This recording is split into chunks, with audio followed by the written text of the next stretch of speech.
Geography की class 2 happy भाई की डिस्कशन अपन करने वाले हैं। तो साइक्लोन पे क्वेश्चन बनेगा। जैसे मैंने बताया था ना कि साइक्लोन का अलग अलग कंट्रीज में अलग अलग नाम होता है। कहीं विली विलीज बोला जाता है, कहीं टाइफून बोला जाता है ना, कहीं कुछ बोला जाता है।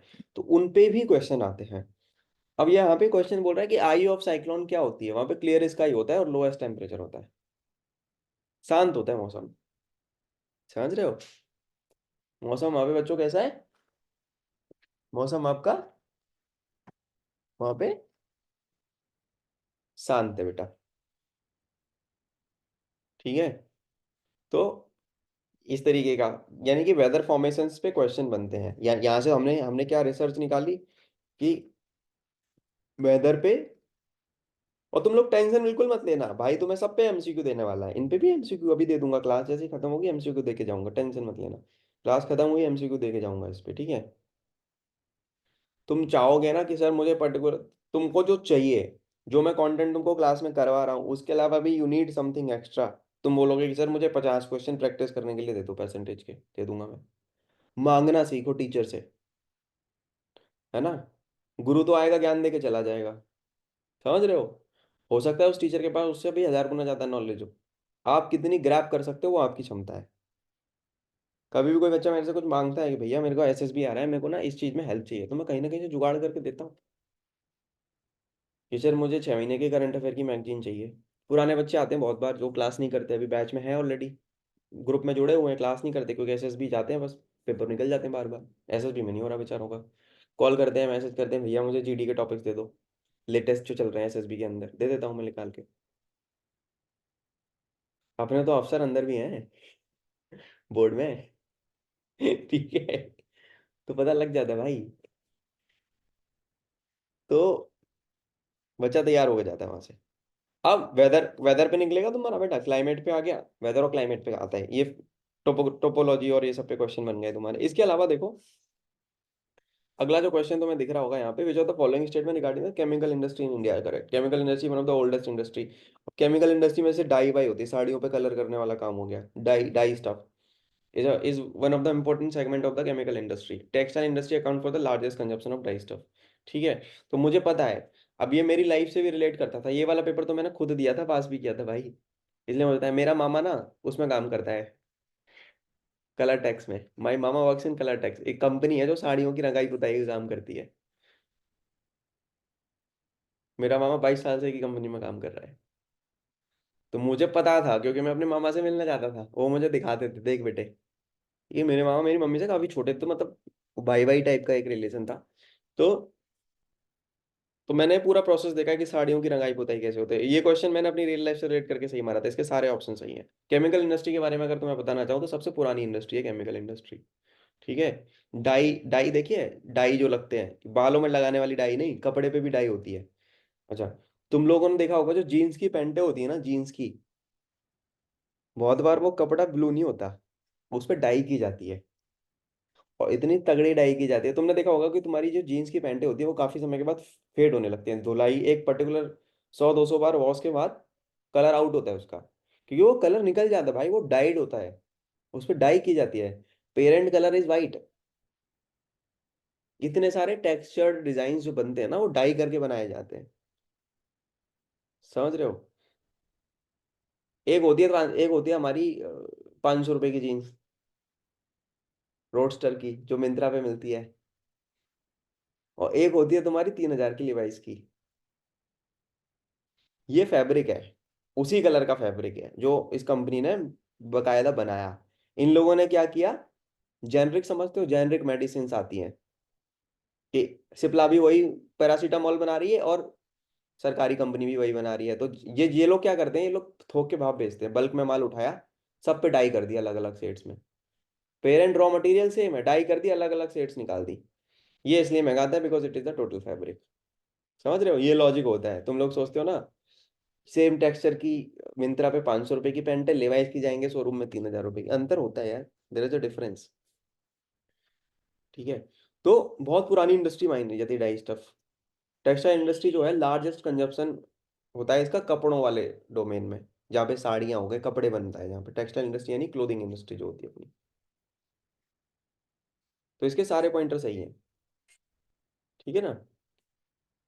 तो इसमें बोला जा रहा है कि यार केमिकल इंडस्ट्रीज का जो एक्सपोर्ट है वो 13-14% है ना, इसमें कि 80% डाई स्टफ होता है। अब एक क्वेश्चन आ रहा है कि following popular hill station of India in terms of the height. अब तुम हाइट के हिसाब से, अब इस क्वेश्चन को देख के तुम्हें क्या समझ में आ रहा है, क्या तुम इसको सही कर पाते? जनरली बताना। हम्म। मसूरी, शिमला, ऊटी, तुम्हारी किस्मत बहुत ज्यादा अच्छी होगी ना, तो तुमने पढ़ा होगा। मैं तुमको ये पढ़ा भी दूंगा तो भी साफ हो जाएगा। तो ऐसे क्वेश्चंस के केस में majority of the I will recommend you as a teacher कि इन क्वेश्चंस को हाथ नहीं लगाना, छोड़ देना। क्योंकि यहाँ पे क्या आएगा तुम्हारे को, ये तुमको पता ही नहीं है आंसर। अगर 10 क्वेश्चन आ रहे हैं ना ज्योग्राफी के, तो तुम 6 से 7 क्वेश्चन बड़े प्रेम से बना सकते हो आराम से, इतना इनफ होता है एक सब्जेक्ट में से। ऐसे ही तुम्हें 4-5 सब्जेक्ट उठा लिए, 7×5 = 35, 40-42 नंबर का स्कोरिंग तुम्हारा बन गया, श्योर शॉर्ट पास हो जाओगे। जहां पे तुमने ये खेल करना चालू किया कि यार चलो कोई बात नहीं, तुक्का मार देते हैं, मार लो तुक्का, सारे तुक्के गलत हो जाएंगे तुम्हारे। रिस्क नहीं लेना एग्जाम में। एक चीज हमेशा याद रखना, जो बच्चा ये मेरी बात मानता है ना, उसका पेपर हमेशा पास हुआ है। मैं बोलता हूँ 100% एक्यूरेसी मेंटेन करनी है। 100% एक्यूरेसी तुम मेंटेन करने की कोशिश करोगे तब भी तुम 100% नहीं कर पाओगे, मैं मेरे को पता है ये बात, मेरे से भी नहीं होती थी। पर तुम 95% एक्यूरेसी तो मेंटेन कर लोगे कम से कम। समझ रहे हो? तुम्हारे क्वेश्चन गलत होंगे, पर उस लेवल पे नहीं होंगे जब तुम तुक्का मारने वाली अवस्था में होगे। मैं देता था ना सीडीएस, तो मेरे अगल बगल में बच्चे भी होते थे, when I was giving my exams, अगल बगल में बच्चे होते थे, वो बोलते थे भाई थोड़ा सा दिखा दे, थोड़ा सा। मैंने कहा यार मेरा सेट बी है, तेरा सेट सी है, कैसे दिखा दूं? बोला क्वेश्चन नंबर 32। मैंने कहा गधा है क्या? मैंने कहा मेरा जो 32 पे है वो तेरा 14 नंबर पे होगा। तो मैं पेपर में ना अपना करता था, मैं दाएं बाएं देखता नहीं था, मुझे अपने ऊपर भरोसा है, मेरे को किसी और पे भरोसा होता नहीं था। क्योंकि शुरू के 1-2 अटेम्प्ट में हमने खेल किया था ना, पड़ोसी से पूछ लेते हैं, पड़ोसी ज्यादा जानता होगा। कोई तुमसे ज्यादा नहीं जानता, ये गलती मत करना कॉम्पिटिटिव एग्जाम्स में। तुमको ऐसा लगता है, बहुत गुरु ज्ञान बता रहा हूँ, काम आएगा पेपर में, याद रखना। तुमको ऐसा लगता है कि तुम्हारा पड़ोसी तुमसे ज्यादा जानता है, पता लगा साला वो फेल हो गया, तुम पास हो गए। जस्ट बिकॉज उसको ओएमआर तुमको दिख रही है और गोले भरे हुए हैं पूरे, इसका मतलब ये नहीं कि वो सही कर रहा है सारे क्वेश्चंस। जीवन में कुछ भी होने देना, अपना कॉन्फिडेंस मत गिरने देना कभी किसी दूसरे की वजह से, जस्ट बिकॉज तुमको लगता है वो तुमसे बेहतर है, पर एक्चुअली में नहीं होता ऐसा। ठीक है? तो दाएं बाएं बिल्कुल मुंडी नहीं घुमानी, इससे पूछना उससे पूछना, एग्जाम हॉल में एक काम मत करना। अपनी नॉलेज पे रिलाई करना है हमेशा, तुक्का नहीं मारना। अगला क्वेश्चन आ रहा है कि which are the following statement relating to schedule time and other traditional forest. अब ये फॉरेस्ट का क्वेश्चन है, जब मैं तुम्हें फॉरेस्ट वाला कराऊंगा ना, तब तुमको ये एक्ट के बारे में पता लगेगा 2006 वाले के में, इस तरीके की भी सवाल आप एक्सपेक्ट कर सकते हो। और देखो, अब मैच दी फॉलोइंग एक बहुत कॉमन ट्रेड था जब हम लोग एग्जाम दे रहे थे, मैच दी फॉलोइंग अभी भी आता है। एक रीजन दे रखा है और एक स्टेट दे रखा है, दो लिस्ट दे रखी है, बेटा चलो मैच करके दिखाओ। ठीक है? सौराष्ट्र किस जगह पे पाया जाता है? सौराष्ट्र जो है वो गुजरात के रीजन को बोलते हैं, ये तो मुझे 100% श्योर है। इनमें फायदा ये होता है कि तुम्हें अगर एक के बारे में भी पता है ना, या दो के बारे में पता है, तुम्हारे सारे सही हो जाते हैं। मुझे पता है कि सौराष्ट्र गुजरात को बोला जाता है। कोई है गुजरात का बच्चा? कुलदीप है हमारा गुजरात से, है हाँ, सुमित? सौराष्ट्र गुजरात में। गुजरात में है ना? ठीक है, अब तुम ये देखो कि सी का 4 है, तो क्या तुम्हारा अच्छा। बी और डी एलिमिनेट हो गया कि नहीं हो गया? हम्म। Live method of elimination in action दिखा रहा हूँ, method of elimination in action. इस तकनीक को बोला जाता है भाई और बहनों, इसमें कमांड हासिल कर ली, तुम सिविल सर्विस का पेपर भी फोड़ दोगे। मैच किया, 2 ऑप्शन गायब कर दिए, तो कितने? 2। अब तुमको ये दिख रहा है कि कुट्टनाड, कुट्टनाड थोड़ा साउथ इंडियन सा नाम है कि नहीं है? तो बी का 3 हो गया। अब तुमने ये देखा कि यार बी का 3 तो दोनों में दे रखा है, बी का 3 तो दोनों में दे रखा है भाई। अब फिर, अब तुम देखो कि बघेलखंड बचा हुआ है हमारा, और RARH एक रार करके रीजन बचा हुआ है। रार जो रीजन है ना, मैंने तो पढ़ा हुआ है इसलिए मुझे पता है कि ये वेस्ट बंगाल में है। या बघेलखंड जो होगा। अब खंड यूपी वाला, साइड का ये बुंदेलखंड। खंड वाला जो है एमपी। ना, ये एमपी वाली साइड में ये लोग टर्मिनोलॉजी यूज की जाती है ना। तो यहाँ पे ए का तो हो गया दूसरा, ए का दूसरा इसी में है, केवल ऑप्शन नंबर ए आंसर हो जाएगा।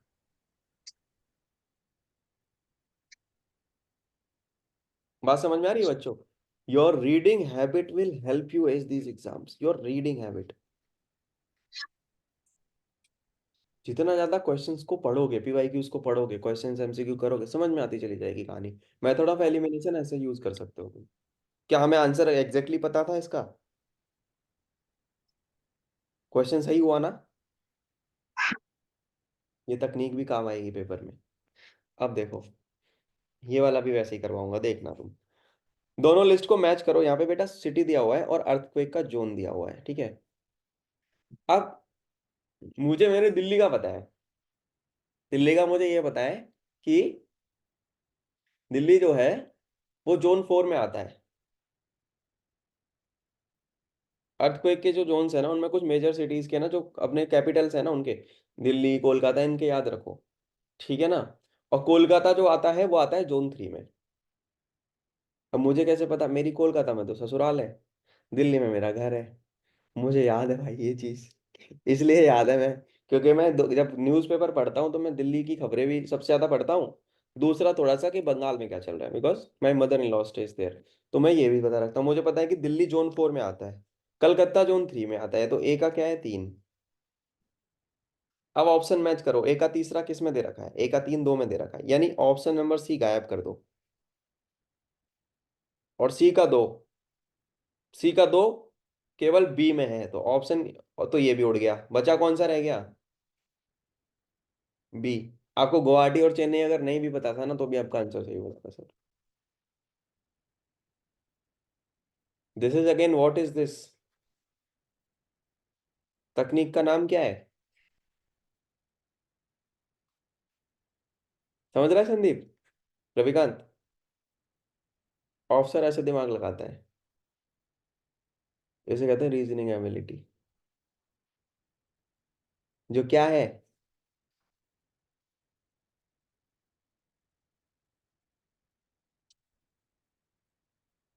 ये बोलते हैं इसको, रीजनिंग एबिलिटी जो होती है ना तुम्हारी, this is that is being called as mother of all OLQs, just because of this reason. मजा आ रहा है क्वेश्चन करने में? अगला क्वेश्चन देखो। इसी तरीके से फिर ये देखो कि यहाँ पे तुम्हें लेक दे रखी है। अब मैं तुम्हें लेक्स वगैरह के बारे में, सबके बारे में बताऊंगा। तो लगून, ग्लेशियल, आर्टिफिशियल, यानी स्वीट वाटर लेक, है ना। डल झील, डल लेक तुमने देखा है? डल में अभी मार्कोस, अभी G20 की समिट हुई थी, डल झील में मार्कोस वाले कमांडो घूम रहे थे, पता है ना? याद है? फोटो देखा था बोट वाला, मैंने डाला भी था सब जगह सोशल मीडिया पे। तो अष्ट Ashtamudi, Kayal, Himayat Sagar, Dal lake and Tsangpo, Tsomgo lake. Tsomgo lake जो है, ये ये क्या है? इस वाले क्वेश्चन को तुम लोग सॉल्व कर सकते हो? बताओ।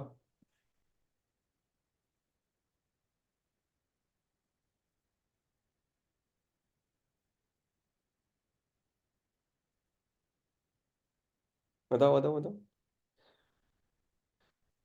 डल झील कैसी झील है? बताओ, डल झील कैसी झील है? Sweet water. हैं? दल। डल लेक जो है, it's a sweet water lake. तो ए, डल का ये हो गया, इसका हो गया सी। चौथे का सी किस में है? नहीं, नहीं, हाँ। सी का 4 किस में आ रहा है? B answer. क्या होगा इसका आंसर? बताओ, दिमाग लगाओ। डल लेक के बारे में सबको पता है, अगर तुमने डल लेक क्रैक कर लिया इसका, तो भी तुम्हारा कहानी खत्म हो जाएगा। डल लेक स्वीट वाटर लेक है। रेसिड्यूअल में आएगा ना। किसमें वो सर आएगा? आर्टिफिशियल। डल लेक डल लेक आर्टिफिशियल है? डल झील? Yes sir. Yes sir. नहीं नहीं। रेसिड। बताओ डल झील कैसी लेक है? सर वहां पे एक किला भी तो है ना, वहां के राजा ने बनवाया थी झील तो। एक्सप्लेनेशन में डल लेक स्वीट लेट है और इट्स अ रेजिडुअल, आर्टिफिशियल नहीं है। रेसिड्यू। बेल्जियल आर्टिफिशियल नहीं है, आर्टिफिशियल तो बनाई जाती है भाई लेक। कोई पार्क बन रहा है वहां पे बना दी जाती है, नेचुरल है वो। डल इज, आर्टिफिशियल तो हिमायत सागर है। हाँ आर्टिफिशियल हिमायत सागर है, यस एग्जैक्टली। तो दिमाग थोड़ा सा चलाना सीखो। अगर सर तुम, इसका लास्ट का बता मेरे को, टी से मैंगो जो ये मतलब चाइना बॉर्डर के आसपास है ये। हाँ सबसे तो पुराना कुछ तो ऐसा ही इसको। तो बेटा जो डल लेक है ना तुम्हारी, that is a residual seed water lake, मीठे पानी की झील है। तो सी का वन हो गया तुम्हारा। अब सी का वन जो है किस किस में दे रखा है, पहले में दे रखा है और एक चौथे में दे रखा है। तुम्हारे ऑप्शन नंबर बी कट गया, ऑप्शन नंबर सी कट गया।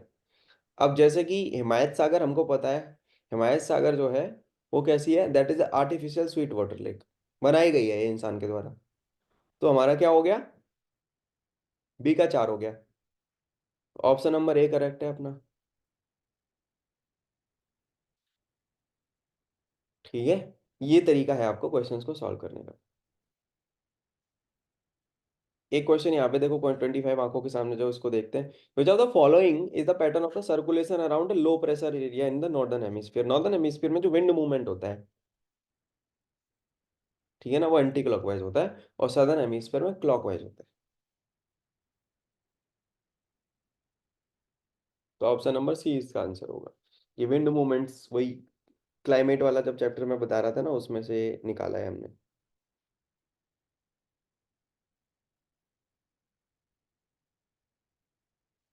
ओके, तो इस तरीके के सवाल हैं और इस तरीके का मेथड ऑफ एलिमिनेशन तुमने देखा। और क्या टॉपिक पे, अब फटाफट से इसको तुम्हें एक ओवरव्यू दे रहा हूँ। और क्या क्या टॉपिक पे देखो, एटमॉस्फेयर पे क्वेश्चन बनेगा।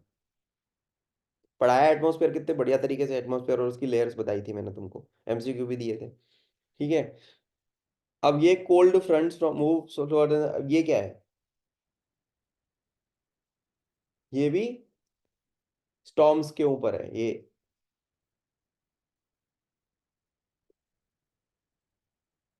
स्पेलिंग गलत हो गई यार। ठीक है, स्टॉर्म्स के ऊपर क्वेश्चन बना। और किसके ऊपर, which of the following element of highest and low in earth का क्रस्ट, अर्थ के बारे में बताया था। अर्थ के क्रस्ट में सबसे ज्यादा ऑक्सीजन और क्या मिलता है, मैग्नीशियम मिलता है। ठीक है,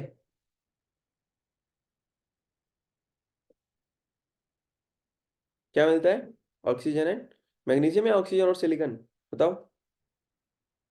सिलिकॉन है यार। अर्थ का जो क्रस्ट है ना, सरफेस के नीचे क्रस्ट होता है, बहुत ज्यादा नीचे अगर जाओगे तो क्रस्ट होगा। देख कुलदीप कितनी तगड़ी प्रिंटिंग एरर है, तेरे वाली में भी है, एरर है इसमें। हाँ सर, उस मेरे पे डी सर दिया है। हाईएस्ट एंड लोएस्ट पूछा है ना, तो एक में आएगा ऑक्सीजन, एक में मैग्नीशियम। एक सेकंड, हाँ, अगर सही सही तरीके से पूछेगा कि हाई हाई, एक सेकंड, हाईएस्ट हाईएस्ट तो ऑक्सीजन है, ये तो 100% श्योर है कि ऑक्सीजन 47% होती है। लोएस्ट, हाँ लोएस्ट हो गया तुम्हारा क्या, मैग्नीशियम। मैग्नीशियम। हाँ पर इसमें एरर है कुछ कुछ चीजों में। ठीक है, अब क्यूरोसियो, क्यूरोसियो क्या है, ये पैसिफिक करंट है, Kuroshio is a Pacific current. Statement वाले क्वेश्चन भी बेटा तुम्हें देखेंगे कि स्टेटमेंट वन दिया हुआ है, there is a statement one being given, statement one statement two. अब बोलेगा कि बोथ स्टेटमेंट आर इंडिपेंडेंट, दोनों ट्रू हैं, एंड जो दूसरा है वो पहले का करेक्ट एक्सप्लेनेशन है। इसमें चार ही केस बनाता है। ठीक है, दोनों सही है, पर जो दूसरा है वो करेक्ट एक्सप्लेनेशन नहीं है। तीसरा बनेगा पहला सही है दूसरा गलत है। चौथा बनेगा पहला गलत है दूसरा सही है। तो यहाँ पे क्या है, जो क्यूरोसियो है warm north facing ocean current, सही बात है, जो west side of north Pacific ocean बनता है।